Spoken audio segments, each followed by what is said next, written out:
Bandeko nyonso tozali ko sanganaka na tango na ngonga oyo koyeba kokutanaka na oyo etali moment na biso ya partage na ndenge na moyen plutôt ya radio Béré tozali kopambola Nzambe na kombo na Yesu Masia kopambola Nzambe pour na présence ya moko na moko kopambola Nzambe pour na tina ya bandeko nyonso oyo bazali kolanda biso pe ba oyo bakoyeba kolanda biso na sima na rediffusion d'autant mosusu na ba moyen mosusu yango tolingi kopesa merci na Nzambe pamba te yenda pesa rapé mabomoy soki ya pesi biso te tokoki kozala awa te yawe na bikamwa tokumisi yo pe tosanjoli yo topesi yo merci po topesi biso opportunité oyo ya kosangana lisusu na moyen ya radio Planète Béré et puis kokutana na baninga na bandeko nyonso kosola na oyo etali liloba na Nzambe à partir ya ngonga oyo Nzambe na bikamwa j'amène captif à l'obéissance de Christ toute pensée qui ne confesse pas le nom de Jésus-Christ dans le nom puissant de Jésus. Seigneur, je te remercie et je te rends gloire. Je bénis ton nom pour l'occasion que vous nous donnez encore en ce moment. Que nous soyons de simples instruments. Parle-nous, Saint-Esprit de Dieu. Contrôle toutes choses dans le nom puissant de Jésus. Amen. Bandeko na biso lelo oyo ndenge tosili koloba tozali kokende na thème oyo tozali na yango na mwa moke ngonga oyo toloba ba semaine oyo wuti koleka. Thème yango ezali ko concerner surtout oyo etali attitude na biso. Alors nalobaki ete toko kendaka trop au travers ya ba point oyo to énuméraki déjà liboso tolobi ke na oyo etali attitude mbala mingi attitude na biso ezali influencé formé forgé to ezali ko salema ko bima à partir ya ba biloko oyo biso tozali ko vivre na kati na mokili makambo tozali ko vivre na mokili yango ndezali kotinda biso to ba kozwa ba attitude moko boye to pesa ki définition ya attitude et tolobaki boye tozwaki définition ya ndeko moko kombo na ye Gordon Allport apesa ki azali sociologue azali kotala pe makambo oyo etali makambo ya société mais définition na ye ezali ko cadrer penza lolenge sengeli na makambo oyo tozali kolobela na oyo etali attitude pamba te so okei pe na kati na liloba na Nzambe okozwa kobanda na Genèse ndenge na lobaki kobanda na Genèse ti na Apocalypse et tout est un problème d'attitude, c'est-à-dire que nous oyo ezali koleka ezali attitude na biso Nzambe ezali kotala azali kotala yango makasi azali kotala lolenge nini tozali ko se disposer liboso na ye talatina azali koloba azali na posa ya motema na biso po na kati ya motema na biso nde epai makambo oyo etondi pe makambo evandi Bible lobi na biso que c'est de l'abondance du cœur que la bouche parle et ngi koloba que na motema na yo ndenge etondisami ndenge yo koloba ezali pe lolenge moko ndenge etondisami na motema na yo ndenge yo pe oko agir oko react oko interact na baninga ezali eloko ya motuya yango nde eko dicter mbala mingi ba relation na biso ndeko molingami ya solo bana nzambe mingi balingi ke tosolola na likambo etali lipamboli bénédiction ke okozwa lipamboli okozala béni bana nzambe mingi balingi tokende kaka na oyo etali baprophétie kopesa kaka baprophétie ntango nyonso tu kokabola baprophétie lokola nguba bipai nyonso tu mwana na nzambe alingi soki aye epai na yo obanda kosakola obanda kotalisa ye bomoi na ye obanda kolakisa boye non ndeko molingami tokomi lokola ntango mosusu entre parenthèses lokola banganga oyo esengeli ke mwana nzambe aye po aconsulte parce yo moni nini olobi nini ekomaki ti na ngonga mosusu na kosambela na ndeko moko tosambeli esili na lobi amen amen nzambe apambola yo ndeko atuni ngai pasta omoni nini ngai bino namoni eloko te bimoni eloko te na ndenge tosambeli boye omoni eloko te ngai bino namoni eloko te nasambeli ke nzambe apambola yo nzambe azala na yo foi na yo etelema nasangisi foi na nga na foi na yo ke nzambe atelema asala na bomoi na yo me ndeko oyo azalaki convaincu te mpo epai oyo awuta ezalaki ntango nyonso tu soki basambeli ndeko namoni boye namoni tante wana azalaki na makambo namoni noko wana aza na kindoki namoni papa leki ye moto aliaki boye namoni mama ondire mama azosala baje moko tomoni tokomi kopesa biloko mosusu oyo ya lokuta eloko oyo nzambe akondane yango makasi na kati na mokanda ya Jérémie aza koloba na Jérémie pe na Ezekiel azali kotalisa bana na nzambe pe kotalisa Israël mobimba koloba bosili kozwa ba prophète bato oyo bazali koloba makambo oyo ngai natindi bango te bazali koloba makambo oyo ngai napesi bango te ezali makambo oyo euti epai na ngai te ata a prophétiser lolenge nini mais euti epai na ngai te abibo zali ko ndimela bango basusu bazali koloba ke no nzambe akosala te nzambe akosala boye nzambe akobikisa nzambe akobeta te nzambe alors que ngana lobi ndenge wana te nzambe atelemaki makasi contre justement likambo oyo yango wana ndeko molingami ezali kosenga biso eloko moko ya motuya toyeba kosolola na etonga na nzambe na bana na nzambe na oyo etali fondement ya vie chrétienne. Fondement ya vie chrétienne ezali important. Na kati ya vie chrétienne soki o telemi solide te mo pepe moke kokumba yo ndenge lolenge moko Yesu apesaki lisese oyo alobi na oyo atongi ndako na zelo na oyo atongi ndako likola mabanga bien fondation evande yalani kowumela po tango vent ekoya tango mopepe ekoya tempête ekoya oyo atongaki na zelo ekokwea mbala moko me oyo atongi na kati ya mabanga penza evandi penza na kati na libanga makasi ye wana nde sikoyo akovanda pe akolanda malamu pe ndako na ye ekotelema ezali lolenge moko na vie chrétienne esengeli na biso tozala formé tozala ba fondement oyo esengeli mais lelo oyo mbala mingi tozali komona kaka nzamba kopambola yo tina oyo ekomi nzamba kopambola yo tala tina oyo okomona ke lelo oyo lokola bato mingi basili koyeba ke nde eloko bana oyo balingi tika topesa bango yango moyina yebi ke ezali ndenge wana ke bandeko balingi nde lipamboli balingi kaka toyo bakaka ke nzamba kopambola yo balingi ba prophétie alors moyini atelemisi ya ye ba faux prophète bakomi kosakola maloba mabe maloba lokuta tango nyonso tu bato bakomi kotelema bango moko na kati kaka boya atelemi ye moko abimi prophète lelo awuti Afrique du Sud akomi awa mbala moko akomi prophète ça toyebi pa yoleki te toyebi église tomoni mosala na yo te mbala moko akomi prophète nani atie maboko nani alobi eloko moko te ndingisa euti wapi toyebi te moto akolongwa na mboka soki na Nigeria soki wapi aye awa mbala moko akomi pasteur mbala moko akomi mbala moko akomi boye il suffit kaka alonga na mboka mopaya akota na mboka oyo akoti na titre moko boye kota awa na avantage moko boye na likambo moko songolo tala tina tozali komona lelo oyo mangomba ebele mangomba etondi bipai na bipai surtout Europe robimba mangomba etondi to boyi te to bima mangomba ezala po nzamba lobi na biso aller prêcher toutes les nations bopesa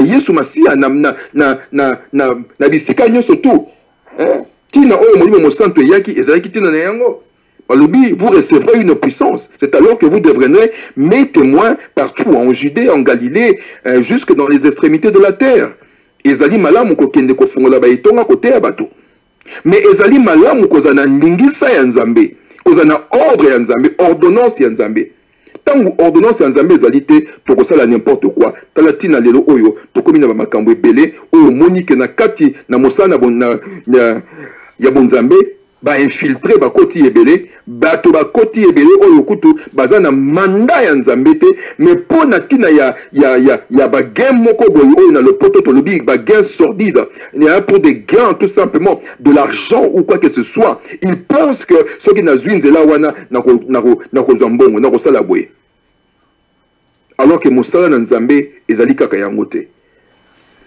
tina ndeko molinga mito ali kosola lelo oyo oyo nde yango wana bomonaki ete tobandaki masolo oyo na oyo etali apostasie na kati na église tobandi kotalisa apostasie ezali nini mpe lolenge nini makambo ezali koleka mikola lelo oyo mpe tomoni na makomi na nzambe bible elobi na biso ke bisika ebele bato bazali kokende ezali bafontaine sans eau ezali ba fontaine sans eau na kozongela ngo lisusu ezali ba fontaine sans eau fontaine soko yebite ezali pa yo maye bimaka ndenge oyo basalaki na Kinshasa wana balobi Kinshasa ebongi po batie moi ba jeu de ba jeu ya mai oyo moi ba fontaine wana mai ndenge bimaka tout ça moi ba jeu boye bible elobi na biso bisika ebele mangomba ebele ezali nde ba fontaine wana mais ezanga mai yango wana ndeko molinga mi to ba kososola tozali kosolola na oyo etali attitude ezali eloko ya motuya mwana nzambe soko ozali na attitude ya malamu te ezali mabe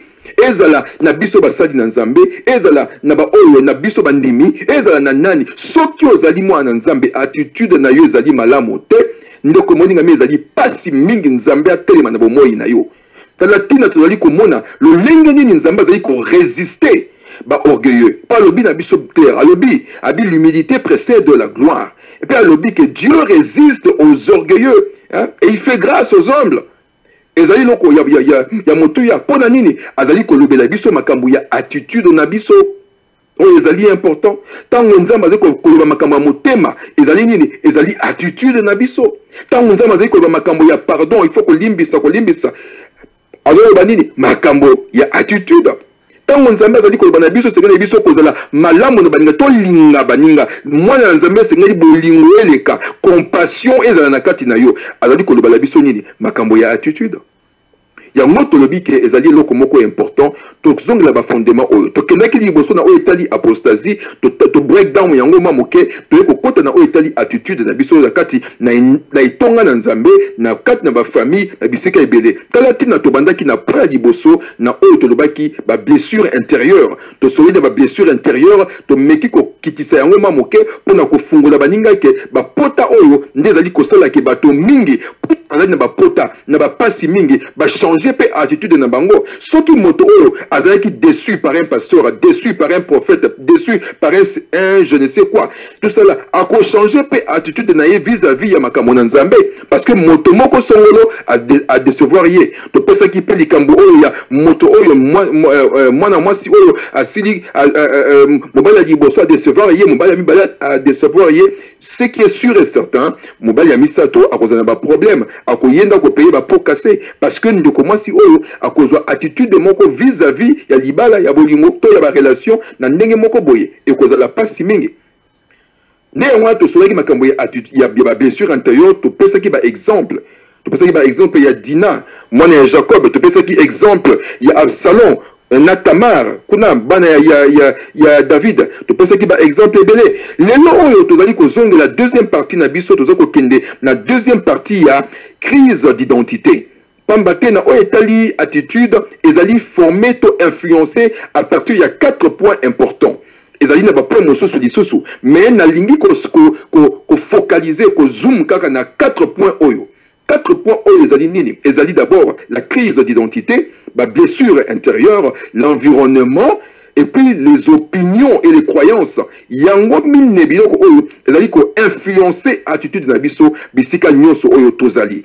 Tosi to sololi likambo ya ba blessure intérieure, to kotaki na oyo etali crise d'identité semaine passée. Toko silisa yango lelo na ngolu na nzambe et puis toko banda oyo etikali ya misato to bengi environnement et puis totala influence ya environnement na kati ya attitude na biso influence ya environnement na kati ya foi na biso influence ya nyonso oyo na kati ya bonzambe na kati ya bomoi na biso Pena simanango tokiba kosukisa na oyetali les croyances et les opinions, le lenge ezali ko influencer ba attitude na biso. Ndoko moninga miso ko landi biso malamu ko mona ba semaine nyoso oyekoya e koza malamu mingi ozanga te po ete toke nango to ko break down yango malembe pona ko lekisa bandeko na biso e pa inini oyo ya problème ya attitude ezali ya motuya. To sukaki semaine oyo wuti koleka to sukaki na attitude na esika oyo to banaki kosola likambo ya Gédéon. To lobi que Gédéon a se retrouvé ezali na kati na mokanda ya Juge chapitre 6. Kuna to monaki que Gédéon azalaki na problème moko monene. Nzambe azali koluba na ye, Nzambe alobi na Gédéon, alobi Gédéon telema kende na makasi oyo nga na pesi yo po okende ko libérer, ko délivrer bana na Nzambe, ko libérer bana na Nzambe et que yonde ko libérer bango. Gédéon a tuni Nzambe alobi le lenge nini ngai na ke ni ko libérer bango makasi nini nga nazana yango. Pourtant Nzambe alobi na ye alobi abengi ye vaillant héros, alobi na ye vaillant guerrier, kende va avec la force que je te donne. Mais Gédéon to monaki ndeko molingami et pas inini oyo Gédéon ayeba kite ke ye azalaki na force, ke azalaki moto oyo Nzambe asilaki kotia motema. Pona nini? Parce que na kati na bomoi ya Gédéon azalaki justement na oyo to bengi cette crise d'identité. Gédéon yebaki eloko susu eloko oyo azalité parce que identité oyo ye azalaki kozwa oyo ye azalaki na yango ezalaki identité na yete pour le linga azalaki kokanisa talatina ndoko molinga bi na kosenga yo rapidement to kende lisusu na mokanda ya Juge chapitre 6. Na Juge chapitre 6 na kolinga ete to banda yango na mokanda na verset to kobanda to loba to kende na verset na verset 12, mais tika na raconter moi moke lo lenge ni nezali awa tango nyonso tu Israël azaki kolona azaki kobomba biboli na ye kobongisa makambo etali biloko ya kolia to ba richesse na bango. Bible lobi na biso ke Madian, peuple oya Madian bazaki koya tango bakoya mbala moko ba panzi biloko nyonso tu bazwi biloko nyonso tu bakei na yango babandi ba menacer bana Israël ti ekomi na ngonga oyo bana na Israël bakomi kokende kobomba naka na ba grotte na ba grotte na mabulu kokende kobomba na kuna makasi ezaki lisusu te. Madian azaki koya tango nyonso tu ko bebisa misala na bango. Nde yango na baleli liboso na Nzambe alobi na Gédéon. Nzambe a mimoni si au travers ya Gédéon angelou aye kokita amoni Gédéon ali abandi kosola na Gédéon. Et Bible alobi na biso boye. Tika totanga yango rapidement na mokanda ya Juge chapitre 6. Total dans verset 5, car ils montaient avec leurs troupeaux et leurs tentes, ils arrivaient comme une multitude de sauterelles, ils étaient innombrables, eux et leurs chameaux, et ils venaient dans le pays pour le ravager. Madian zaki koya pour ravager makambo surtout yaba na Israël. Israël fut très malheureux. Tala likambo balobi na biso. Israël a komaki na mawa. Et comme un peuple moko malheureux. Malheureux parce que bah yabaki lisusu te lisungi ko uta wapi. Toko zwa lisungi wapi. Tala epa itokomi ezali pasi mingi. Et donc mokel oloni il faut baya ko bebisa. Il faut beba complètement. Israël était devenu malheureux. Malheureux. À cause de Madian et les enfants d'Israël crièrent à l'Éternel. Ba gangi liboso na Nzambe. Cependant, ce que Tali Madame Okomona que Gédéon n'a jamais su qu'il était choisi pour être le libérateur du peuple Israël. Il n'avait jamais su. Comment pouvait-il le savoir? C'est là encore la question. Mais Torozon a l'angoma moqué. Gédéon ne savait pas. Ayabakite, que Nzambende aslaki koponaye. Il doute même. Quand on va koutani na Angelou. Angelou bani ko sulanaye. Abani ko yebisaye. Que yonde oponami. Yonde zali moto oyo asengeli ko libérer bana na Israël. Gédéon a côté doute. Et à côté doute pour nanine. Ndoko molingami atikala koyoka eloko mokote ayebi na yete soki azali nani soki azandenge nini ayebi na yete pour atikala pe kozwa tango te ya koluka tango azali koluka kosambela koluka penza nzambe na bomoi totanga mokanda na verset 12. Verset 12 elobi boy. L'ange de l'Éternel lui apparut et lui dit, l'Éternel est avec toi, vaillant héros. Ndoko moningami yoka ndenge babengi ye vaillant héros. Tolobaki yango la fois dernière Dans verset 13, Gédéon lui dit, ah, mon Seigneur, si l'Éternel est avec nous, pourquoi toutes ces choses? Pourquoi toutes ces choses nous sont-elles arrivées? Et où sont tous ces prodiges que nos pères nous racontent quand ils disent, l'Éternel nous a-t-il pas fait monter hors d'Égypte? Maintenant, l'Éternel nous abandonne et il nous livre entre les mains des Madians. Talandenge azali koloba, alobi omoni, ah ozali koloba, olobi, ozobenga vaillant héros, mais vaillant héros yango ya wapi, namoni yango nazomona pe loko moko te. Soki nzambe penza azana biso, mbele lelo oyo makambo eza ndenge mosusu, mais nazomona te pa nini nzambe azali, nazomona te loko nini nzambe azali koloba, nazali komona eloko moko te. Tala tina ndoko molingami epai oyo tosili kozala lelo oyo. Oh, ndoko na ngai. Gédéon ne savait pas que Dieu l'avait choisi. Et Nzambe asasila ko benga ye vaillant héros. N'est-ce pas assez étrange pour na moto oyo na bunda bitumbate, abunde loko moko te, mais Nzamba bengi ye vaillant héros. Moto oyo akenda te akende kolonga soki azwa a commandé de troupes mobimba, a commandé eloko mobimba, a commandé armée mobimba, jamais. À lui de même 10 personnes, jamais. Mais Bible bengi ye vaillant héros. Elle est koloba que Nzambe lolenga talaki Gédéon a yebaki eloko nini oyo Gédéon azali. Mais Gédéon yemoka yebaki te. Et tala lolenge oyo Gédéon abani komituna. Alobi onzamba ngo azali wapi. Soki ya solo Nzamba azali Nzambe, soki azali penza ya solo. Makambo tozo komona awa. Makambo tata biso baloba na biso meto tozo komona eloko te. Azako douter même maloba oyo basi baloba na bango. Mba fait oyo eleka dans le passé. À douter même yango. Parce que pourquoi? Parce que nous aimons voir tout simplement ce qui saute aux yeux. Ndoko moningami, mingi to na kota la ba situation na biso ba circonstance. Totaka miso na biso na ba circonstance au lieu kotia miso na biso pa na Nzambe. Ya solo na ngonga oyo ezaka pasi po na bango. Baza madian zo ko ravager mboka mobimba. Mais sikoyo eloko ya motuya, bana na Israël au lieu ba balola miso pa na Nzambe bana koganga. Bazaki nanu koganga penza tendenge esengeli. Po Bible lobi na biso tango bango bagangi nde Nzamba yoki. Elingi koloba quelque part na liboso bazaki kobunda tango musu bango moko tango musu bazaki koganga te. Po soko lobi otali lolenge nini Gédéon abadi ko répondre. Je dois répondre na ange lobi wapi biloko ngo oyo tozaki koyoka. Wapi ba miracle ba prodige tozaki koyoka ke ba bimisa biso na mboka ya Égypte. Wapi yango. À côté même doute pamba te pa azomona te.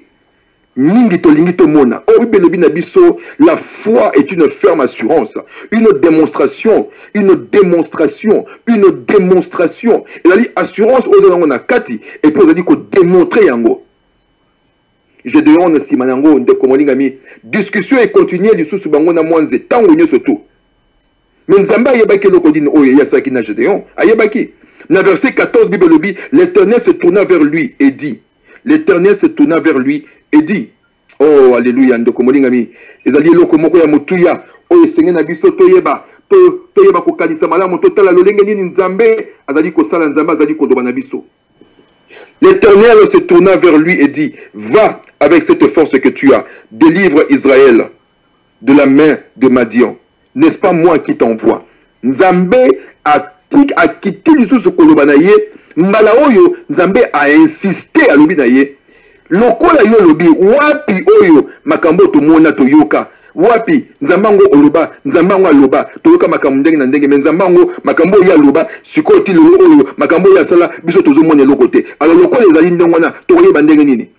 Nzambe suka lobi na ye lobi, tala kende na makasi oyo za na yango.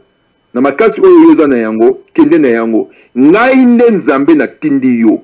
Eko matina ngonga oyo Nzambe aloba, ngai nde Nzambe na tindi yo. C'est-à-dire que jusqu'au moment où Dieu lui-même se présente même et donne même son identité, puisqu'il dit, c'est moi, le Dieu tout-puissant, le roi des rois, le Seigneur de la terre et des cieux. C'est moi qui ai créé toutes les choses.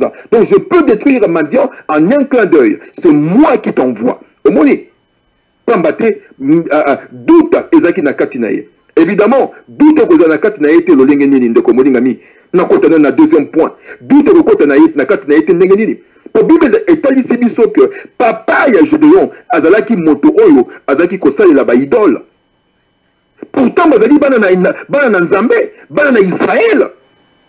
Mais ye wana azalaki sacrificateur ya ba idole. tala lolenge nini oyo bana nzambe mbala mingi tozali kokoma aveuglé, tozali aveuglé complètement. Et je dois azali ko vivre na kati ya ndako moko oyo papa azali moto oyo azali ko sambela bikeko, moto oyo azali ko adorer bikeko, moto oyo azali ko sala ba sacrifice et pas ya bikeko. Ce qui est sûr et certain comme étant ye moko papa yenda azali l'autorité spirituelle na kati ya ndako, évidemment mbato nyonso to baza souillé.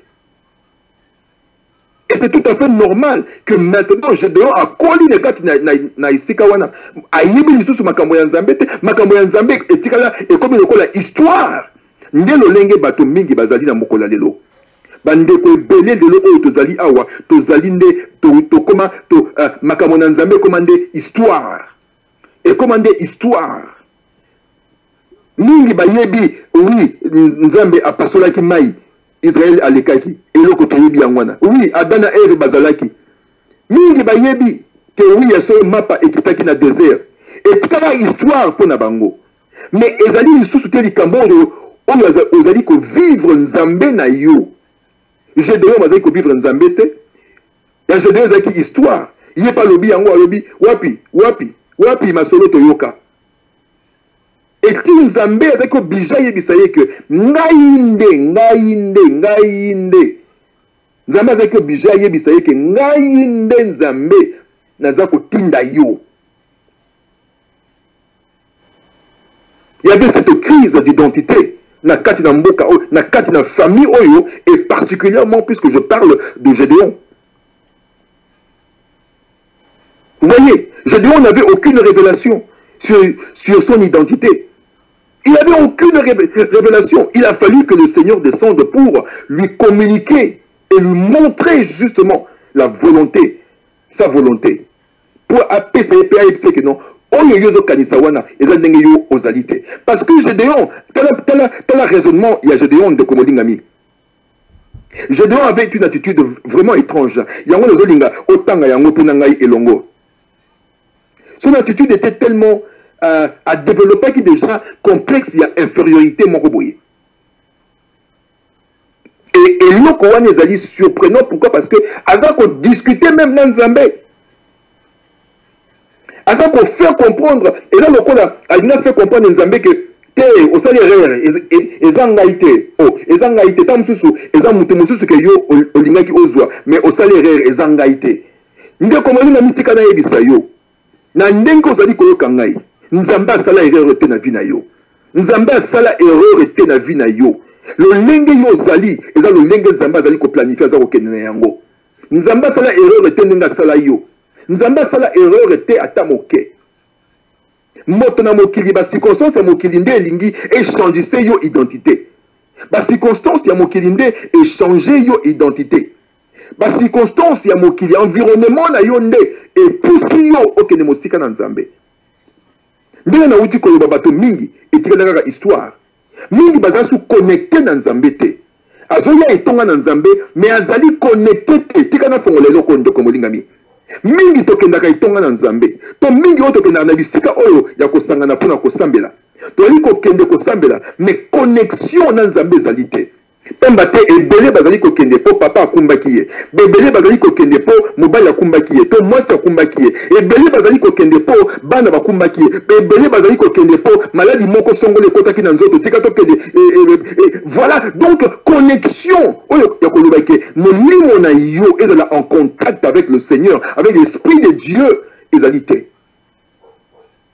et mingi na kati na bonzambe na mokola lelo oyo na mikolo oyo pamba te ta yango ya apostasie na kozongelaka likambo oyo mbala mingi tango mingi ndeko moninga mi soko za koyoka nga koteya na kozongelaka likambo oyo eya na ntina tango oyo nde tango oyo tolobaki déjà awa tolobaki tobi apostasie ezali nini ezali eloko abandonner sa foi c'est renier publiquement sa foi et mingi bakosalaka yango na kuku akoloba oyo akoya epai bato bazali wi ngai sambela mais na attitude na ye eza kolakisa reniement moko public ya nzambe mingi baza na relation oyo te mingi baza na relation baza na connexion te connexion na molimo na nzambe ezali lisusu te ezali pe le lenge moko kaka na biso bandimité mais na biso ba pasteur na biso ba sali na nzambe mingi connexion ezali lisusu te to koma côté kaka par expérience to koma côté ya par expérience to koma côté ya po mateya honest na te yango tellement mingi que etikala na kata mutu na ngai koma kwa routine soki na komi epai mona fongoki kaka bible nyonso ezongi na yango. La connexion de Dieu n'y est plus. Talatina, révélation, elle dit sous-souté. Révélation, elle dit, l'anda bandeko mingo komona, na matin na bango koyo kata révélation mon côté. Nzamba ko pambola yo, nzamba ko pambola yo, nzamba ko pambola yo, nzamba sa fongoli yo, mama wana nzamba bikisi yo, e papa wana nzamba bikisi yo, nani papa wana okozwa 1 million, okozwa nzamba ko pambola, kaka yango wana, révélation ya bo moi na biso, comment bana nzamba sengeli ko tambola, ezali lisusu te. Parce que la connexion est coupée. Ce qui connexion est alité. Jus peut érosalaté. Courant peut érolekaté. Ne pas y au bible le binabiso. Et pas y mingi to zali kokende. Et zali ba fontaine sans eau. Et Gédéon n'avait pas cette connexion. Batkaya histoire ya pamba. Donc mon ami na verset 15, yoka nenge bible le binabiso. Gédéon lui dit: ah, mon Seigneur, avec quoi délivrerai-je Israël? Pourtant, Nzamba Yebisa le dit, va avec la force que je te donne. Dans verset 14, Nzamba le dit, l'Éternel se tourna vers lui et dit, va avec cette force que tu as. Nzamba le dit, ozali na yango, abi kene na yango. Mais Gédéon, comme Alinka a discuté dans Nzambé, a continué discussion na ye, a le dit dans Nzambé, verset 15, ah, mon Seigneur, avec quoi délivrerai-je Israël? Talamakambo. Tala makambo ndeko moningami azali ko discuter na nzambe lokola camarade na ye. Na verset 14 nzambe lobi l'Éternel se tourna vers lui et dit va avec cette force que tu as et délivre Israël de la main de Madian. N'est-ce pas moi qui t'envoie? Ayisabi ngai nde soki nga mona tindi yo nyonso ko sala nga na ko supporter na ko zala wana na ko back you up ndenge bange baloba na ko za sima na yo. Mais Gédéon trouve toujours le moyen de discuter avec Nzambé. Atuna eli susu. Bon na ko délivrer bango nani. Mais Nzamba lobi kende na makasi na pesi yo. O bon na ko délivrer bango nani. Mais kende na makasi na pesi yo. Ndenge moko ndeko mo ngami moko za ko yoka ngai. Kende na makasi Nzamba pesa yo. Na iloko Nzamba pesi yo. Le lengo zali wana. Ozali ya ndambu te. Ozali moto ya ndambu te. Ozali mobimba. Nzamba pesa yo makasi. Eloko lingo sala. Soki ozali na kata bonzambe wene Nzamba tiango na motema na yo. Telema kende ko sala. Lokola Nzamba tindi yo. Abani ko discuter na Nzambe. Gédéon soko tali malamu komona ke azana opinion moko négative ya ye moko. Pamba te azali koloba. Alobi boye, Gédéon dit, verset 15, Alobi, Gédéon lui dit, verset 15, na Juge 6, verset 15, Gédéon lui dit, ah mon Seigneur, avec quoi délivrerai-je Israël? Voici ma famille est la plus pauvre en Manassé. Yemoka za koloba, famille nanga disait ya pauvre, famille nanga na Manassé awa, toza ba pauvre ya kosakanate. Et je suis le plus petit de la maison de mon père. Abaki c'est lisusu. Alobi, famille nanga ya pauvre, nga mo pe nazape mutasuka penza mwana suka penza. Donc, alinga talisa Nzambe, que Nzambe, on s'est trompé. Au moins, il que on s'est trompé, pour, tala, ngai famille kutu, et sa famille ya souka, famille moko ya pauvre, nakata mboko, toi ba pauvre ko sakanate. Bon, ce qu'on nakata famille ya pauvre wana, nakata famille ya pauvreté, nakata famille ya toza pauvre boye, to zangi, nakata famille wana, ce qu'on ngana za mwana souka. Et ni ko loba nini? Et ni ko loba ke, loko za mwana souka, na ko zwaka eloko moko te, be na ko za mutu moko négliger pe oza pamba na tango oyo ndeko moninga mitika na yebisa yo ke na Israël mwana na kati na libota mwana liboso ndazwaka double portion mwana liboso azwaka double portion et puis le reste ya biloko nde bakaboli po na baninga. Donc sikoyo soki bango na kati na famille bazali mingi tango bakokabola mwana liboso azwi double portion bo bakaboli ekosuka wapi? C'est que oya suka wana akotikala na nini? Yango Gédéon azali kotalisa Nzambe loba omoni Nzambe o se tromper tala ko tunga ikutu omoni ngaku dezo ko neloko te ko ngaku mwana suka. C'est pour dire que Gédéon n'avait pas compris. Dieu lui parlait, Dieu était en train de lui révéler quelque chose. Mais Alinga il comprend têtu qu'il était, il était en train de discuter avec Dieu. Il a voulu discuter avec Dieu. Et Gédéon a commencé à faire à établir une comparaison horizontale. Au lieu d'une comparaison verticale. Alors que se comparer avec Israël, avec la famille, avec les gens autour de lui. On ne sait pas ce que Dieu veut. Dieu dit, ton identité, c'est par rapport à Dieu. C'est par rapport à Dieu et non pas par rapport aux hommes. Oh,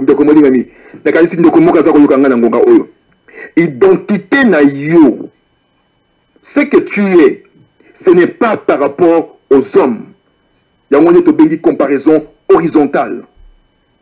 Mais ton identité, c'est par rapport à Dieu. Il y a une comparaison verticale. Que Nzambende a dit que déterminer ce que tu es.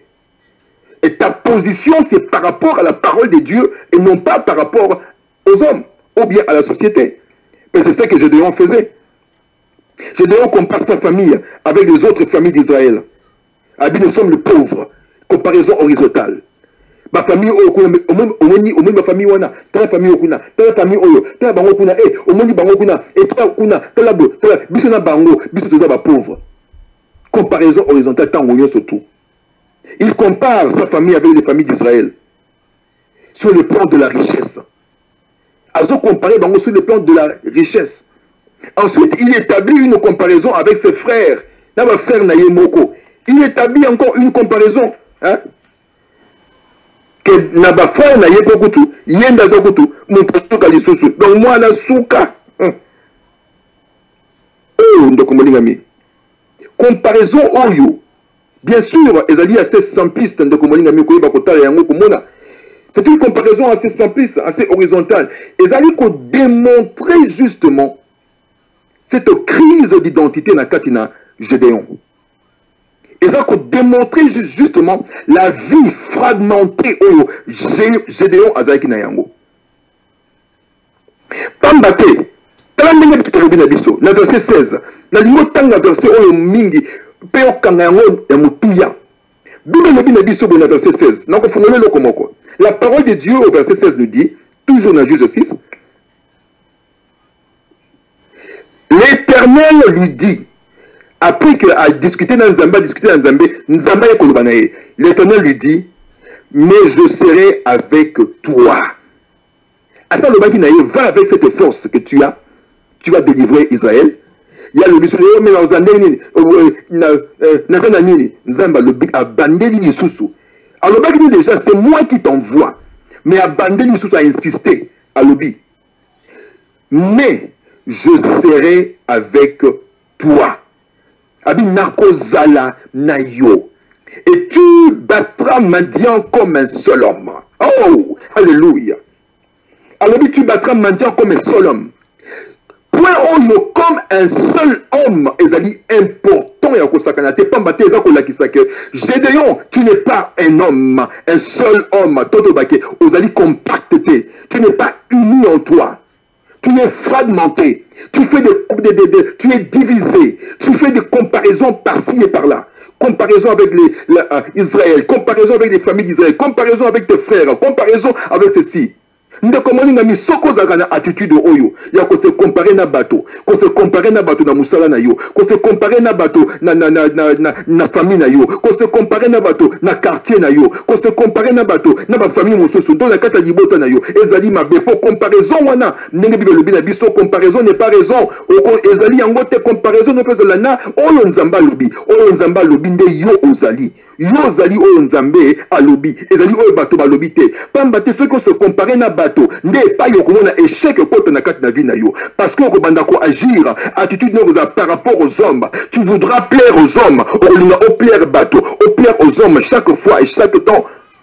Et à chaque instant. Et c'est là où Ndokomolingami mbeba ekokota moyen progressivité. Pambate et lobi yango motomoko na kotanga mokanda lobi l'enfer c'est les yeux des autres. Parce que les autres tant baza kotala yo sukoza ko se comparer na miso na bango ezali le lenge moko bato oyo ba israélien oyo Moïse atindaki na kati na Canaan. Alors na bango bakende ko espionner na kati na Canaan. Azui na tribu moko na moko azui 12 personnes atindi bango. Les 12 sont revenus 10 bataille balobi hey kuna Moïse bakameza minene kuna tokuti ba géant na miso na bango biso to zali ba pasu nani alobi ke miso na bango nde yango ndenge bazaki komona bango. Mais c'est parce que ces gens aussi avaient cette crise d'identité. Ils ne savaient plus ce qu'ils étaient. Mais tala bato bayebaki eloko nini bazali ezali Josué na Caleb. Josué na Caleb balobi hey en tout cas bana na Nzambe oyo atindi biso awa Nzambe oyo alobaki ke tokokota mboka wana Nzambe oyo apesa biso mabele wana azali na biso akopesa biso elonga. Bango bayebaki ke na kati na bonzambe elonga ezali na kati na bonzambe réussite ezali na kati na bonzambe nyonso ezali. Nde eloko Gédéon asalaki koyeba te nde Nzambe alobi na ye okobattre Madian lokola moto moko. Pona nini Nzambe alobi na ndenge wana okolonga Madian lokola moto moko pona koloba ke ozali akopatana zonga esika moko zala na makanisi moko zala moto oyo nga na sili kopona un vaillant héros. Un vaillant héros. Un vaillant héros ndeko molingami. Et c'est ça le problème que nous avons na kati na bonzambe. Bana nzambe mingi bazali kotambolaka na kati na mokili oyo. Ba yebite loko nidi bango bazali. Tango ekoti ndeko molingami oyeba yo zali nani na kati na bonzambe. Nzamba bengi yo nani. Nzamba bengi yo nani. Dieu cherche à ce que nous soyons un, indivisible, un être cohérent, uni en lui. Ce n'est qu'à ce prix-là que nous avons la victoire et que nous aurons la victoire. Voilà pourquoi je dis que ton identité ne peut pas changer sans ta décision. Il faut que tu comprennes qui tu es. À partir du moment où tu sais qui tu es, c'est à partir de ce moment-là, Makamuna Vinayope et Kotambola, le Lenge Monkoboy. Jacob a vécu le même problème de Komolingami. Jacob a eu le même il a vécu une expérience assez douloureuse. Pourquoi? Parce que Jacob a botami, a koli. Ti akoma kiti na ngonga oyo, a koli. Jacob a eu qu'on se rendre compte qu'en réalité, la vie qu'il menait, bien que quelquefois on a dit que oui, Isaac a sa pambola qui est, mais il a mené une vie assez difficile aussi, une vie assez dure. Une vie assez dure. Si on regarde dans Genèse 32, Bible le binabiso nini, kozonga na ye, aye kolala na désert, ye moko, avant di na désert, et pas yalala ki na désert. Bitumba bimi wana na moto, na angelou, kobunda babundi na angelou. Bible le binabiso, Jacob a komi na ngonga oyo, ayebisa,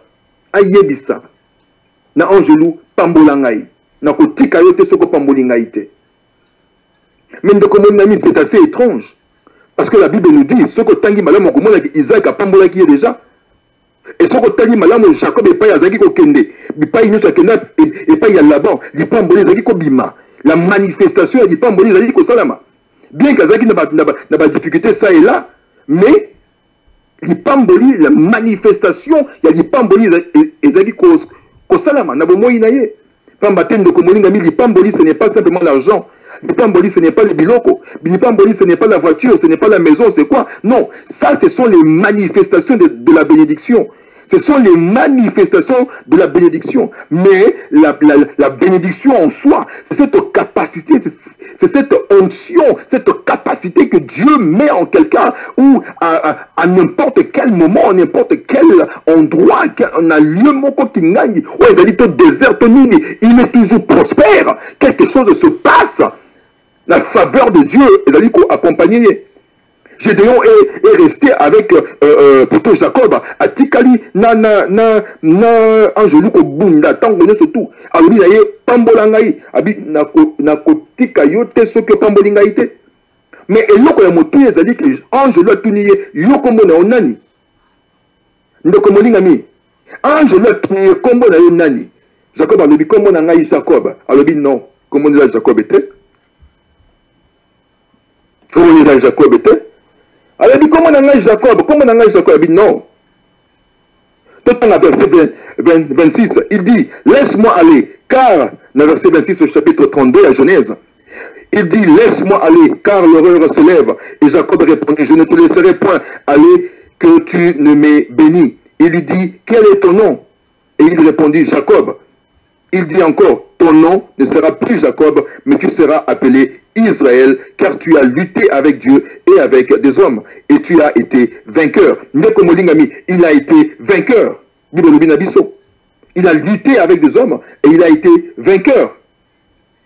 Mais pour la ligne, Angela Yebise que non, comme on est aux Jacob était, mais comme on a eu Ezali, comme on a eu Israël. Parce qu'il y avait un problème. Jacob et Nicoloba, le supplanteur, le tricheur, c'est lui qui a supplanté, c'est lui qui a triché. Et Nzambe a comment qu'il a niveau où le Seigneur qui a tellement il y a Jacob. Et Jacob a compris quelque chose. Il a compris que c'est vrai. Mais il pas mbonizaki yango te. Nzambe yo fo pambulanga yo fo telema na bomoi na ngai. Eti anjula yebisiye kombo na yo ezali Israël. Kombo na yo ezali Israël. Kombo na yo ezali Israël.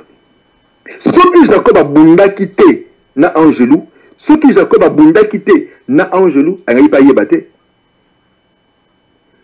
C'est cette ténacité qu'il avait pour chercher, pour comprendre, pour avoir sa bénédiction. De la même manière, nous devons chercher, nous devons avoir, nous devons chercher par tous les moyens, avoir cette révélation de qui nous sommes. Et cette révélation ne vient pas tout à fait au hasard. Et il y a qu'un temps où on a moto a telemi, paix au bundina nzambe. Comme on a nzambe, ni ko lobate ko bani ko ganga to ko beta makofi, non. On ko kota na kati na mabondeli, on ko kota na kati na méditation, on ko kota na kati na ba jeûne prière. Pona ko yeba yo zali nani liboso na nzambe.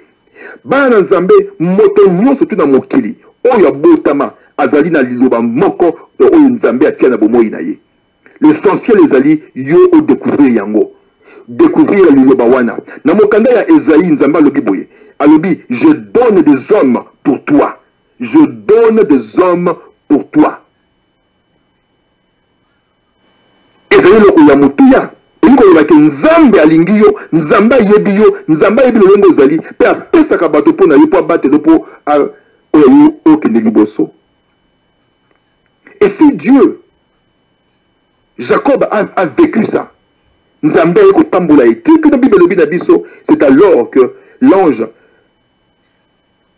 Jacob l'interrogea, Jacob l'interrogea en disant, fais-moi, je te prie, connaître ton nom. Il répondit, pourquoi demandes-tu mon nom? Et il le bénit là. Et il le bénit là. Pambolier, Malamoko, et puis accueilli.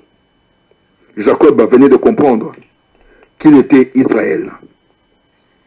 Jacob avait compris qu'il n'était pas le tricheur, qu'il n'était pas le supplanteur, qu'il n'était pas un malfrat, mais c'était plutôt un oint de Dieu, un béni de Dieu.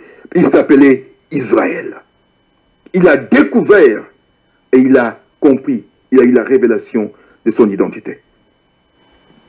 L'ange bénit Jacob après un combat rugueux. Mais c'est pour dire,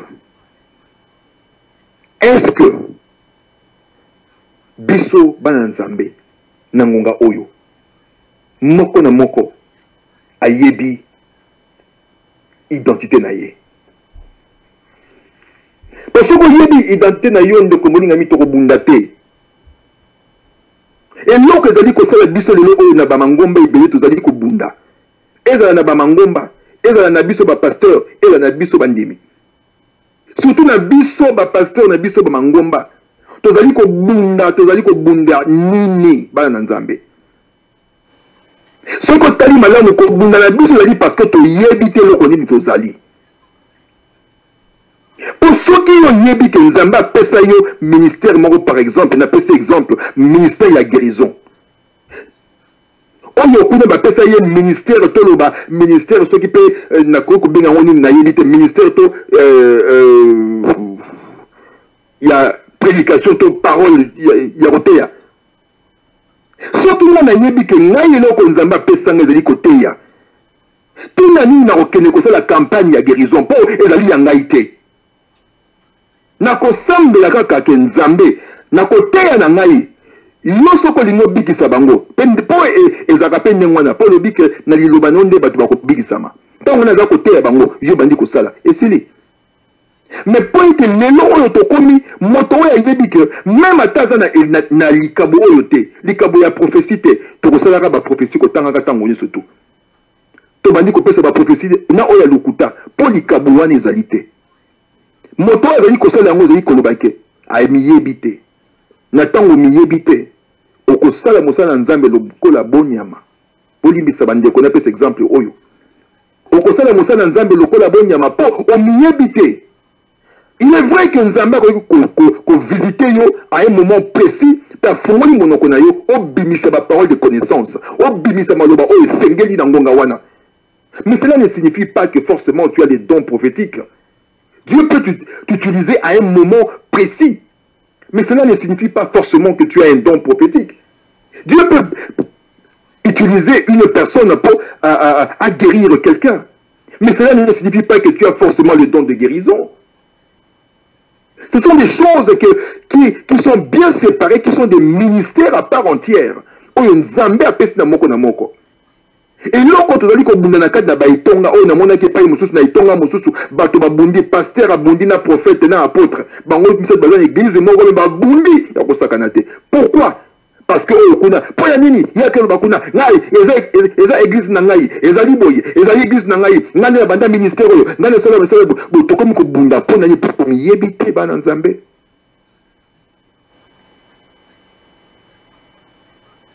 Nous ne connaissons pas ce que nous sommes. Et voilà pourquoi nous sommes en train de souffrir. Et voilà pourquoi bitumezali belé.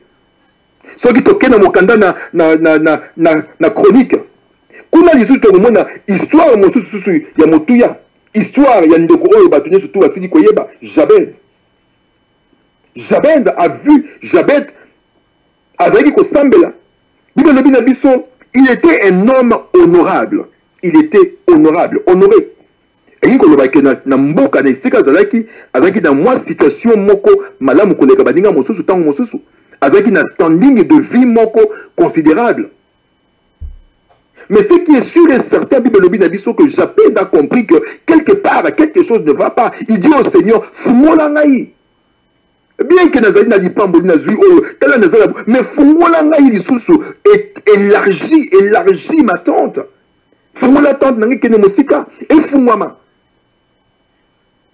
Parce qu'il a compris que quelque part, il y a une certaine limitation dans ma vie. Je suis limité quelque part. Yes, j'ai des moyens. Oui, j'ai des moyens. Oui, j'ai ceci ou cela. Oui, j'ai un travail. Oui, j'ai cela. Mais quelque part, je ne me vois pas aller loin. Et c'est ça tout le problème. Alors il demande, Seigneur, élargis. Et si tu me protèges, afin que le malheur ne puisse pas t'atteindre. Et la Bible nous dit, oui, Dieu lui a accordé ce qu'il cherchait. Lui aussi, il était dans la recherche. Ce n'est pas qu'il ne se connaissait pas, mais il a compris. Il a compris au moins. Il a compris qui il était. Et c'est pourquoi il a vu. Par rapport à ce qu'il pouvait avoir, il y avait un gap. Marche Mogozakiwana. Différence Mogozakiwana. Alors, elle dit non, il faut tokanga gap oyo. Et c'est alors qu'il a cherché le Dieu d'Israël. Et il a prié. Et la Bible nous dit que Dieu s'est révélé à lui. Dieu. Oh, ndeko molingami. Ezali important yeba. Yo zali na kati na bonzambe. Identité na yo ezali eloko ya mutuya. Moïse azalaki pe ndenge moko. Moïse abotami mais akoli na ndako ya Pharaon. Azali Israël, Israélien toloba, to Israélite, mais abotami akoli abotami mama na botaki batie na mai ndenge toyebi lisolo na ndenge mwana ya roi yaki kozwa ye akoli na kati ya palais royal. Donc akoli na mentalité otoloba mentalité égyptienne. Personne ba étude makambo nyonso tukuna. C'est sûr akota na makambo na bango nyonso tupo azaki pe l'un des favoris au ya trône. Mais eye kokoma na ngonga moko amoni baza kobeta ndeko na ye akoti na kati abumi ndeko mosusu oyo bitumbe bimi makambo bimi ya ndenge na ndenge na kokota na masolo nyonso te aye ko se retrouver na kati na désert. Le moment où il y a eu c'est comme si quelque part il s'est passé une certaine crise d'identité. Il est égyptien, il a grandi dans la maison du roi, mais en même temps, il a une sympathie ou encore de l'amour pour son frère israélien. Il ne savait pas où se positionner. À tel point que et comme il ne pouvait pas supporter voir que ma bête en dekonaye na égyptien mokoboy. Et il est rentré. Dieu l'a amené dans le désert pendant 40 ans de Komolingami. 40 ans dans le désert. Moïse, tant où aye kotin d'appel sous après kobimisaba na Israël, a bimisi bango, a kotisi bango na désert, a bimisi bango na Égypte. Ba komi na Canaan na porte à Canaan atindi ba espion deng na uti koloba ba espion o ba zongi ba lobi lo lenge moko bango 10 te mabele ba pesi biso kuna mabele wana bato bazali kuna bato wana biso na miso na bango tozali ba sauterelle mais Josué na Caleb balobi non moto oyo ya pesi biso mabele wana akopesa biso elonga. Josué na Caleb bayebaki et le konini bazali pe bazaba nani liboso na Nzambe mais basusu bazaki na crise d'identité. Ndeko moni na mitika na zonga na nazwa na nsusu David mwana moke azoko kengela bibole Nzambe abengi ye l'homme selon son cœur, l'homme selon mon cœur ndenge Nzambe lubi l'homme selon mon cœur. Mais David azana mwana moke mwana oyo tanga longwe akei siko kopesa ko papa tindie akeli na biloko kopesa ba yaya oyo baza ko bunda kuna akoma kuna kuta Goliath sa kangi masolo Goliath akangi vale mobimba azali ko bangisa bana Israël soli na arabe mobimba baza ko banga ayoki ndenge nini bazali ko finga ndenge nini Goliath azali ko finga. David a dit jamais Akiko tuna mena ndenge moto oya ko gagner oya ko longa moto oyo boko pesa yinini balobi okozwa lifuti monene roi ko pesa yo okoma gendre ya roi tala likambo oyo zali awa ndeko moningami David etonga kobi liboso Goliath na baninga na ye baninga baza ko mona Goliath un géant un homme fort mais David a moni un incirconcis. Il y a une différence monnaie de Komolingami. Différence il y a un niveau de la perception. Perception na yo et que déterminer combat na yo et que déterminer victoire na yo et que déterminer en tout cas il y a des tombes aux alliés comenés. David a moni un incirconcis. Bango baza ko mona géant Goliath. Oya ko mabiso géant Goliath. Mais David a quitté dans sa lobby na ye awa na kombo ya Nzambe na likolo oya kela likolo na se abib na pok na mokola lelo mutune kolala awa na se et puis salami le lenge wana pour nini parce que David connaissait qui il était devant Dieu.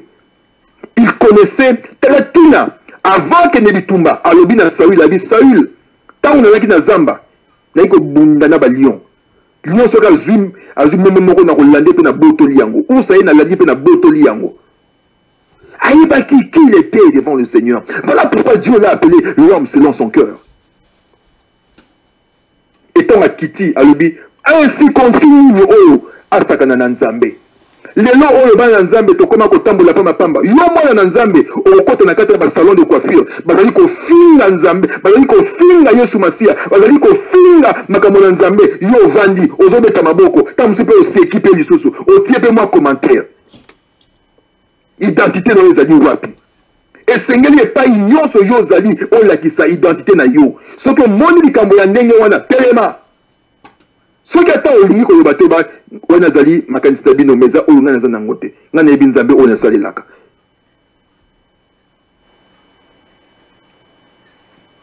Alléluia. Perception na yo ezali important. Perception na yo ezali important. Tala tu na perception na bango, perception oyo bango bazaki nango ezaki ko interdire bango accès à Canaan. Dieu merci, il y avait un Josué et il y avait un Caleb. Nos yeux des fois nous trompent. Pour ce qu'on t'a dit environnement kaka environnement na yo, au ça le côté de komolingami. Mais ce qu'on t'a dit Nzambe pour yebi qui tu es devant le Seigneur. Au comment on a exploit au okosala. Je te demande à regarder les circonstances, l'environnement.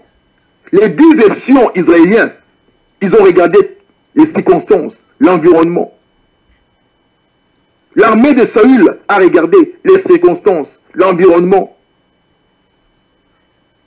Mais Dieu merci, il y avait un Josué, il y avait un Caleb, il y avait un David, qui connaissent très bien qui ils sont devant le Seigneur.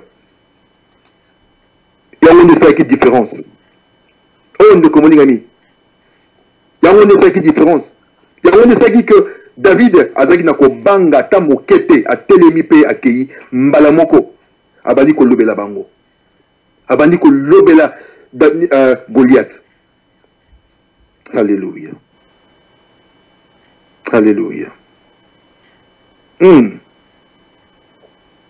Naninga ki ndeko molinga tout ça la analyse moi moké. Il y a comportement, il y a Josué na Caleb. Liboso na Canaan. Mais ça sera Matéaya, semaine koya. Pambate to kota ko sosola, ko découvrir. Tango batindi bango basusu baye balobi, oyo bango balobaki. Mais Josué na Caleb balobi, biso to yebi Nzambe oyo yatinda biso. To yebi Nzambe oyo yatinda biso. Et yoka kutu bango balobi boye. Balobi, baninga na biso. Baninga na nombre 14, na verset 9. Balobi, seulement ne soyez point rebelles contre l'Éternel, et ne craignez point les gens de ce pays, car ils nous serviront de pâture. Ils n'ont plus d'ombrage pour les couvrir. L'Éternel est avec nous, et ne le craignez point. Alléluia. Nakanisi semaine prochaine, ce qui nous a pesi biso makasi, nanzoto, pebo moi, tokoyeba kokundola sikoyo likambo oyo etali Caleb na Josué. Et pas ibango bakomi wana sikoyo. Attitude na bango. Vis-à-vis, il y a bateau, il y a les 10 autres wana. Tokoyeba ko discerner, ko break yango down. Pour être moko na moko to comprendre likambo ezali wana.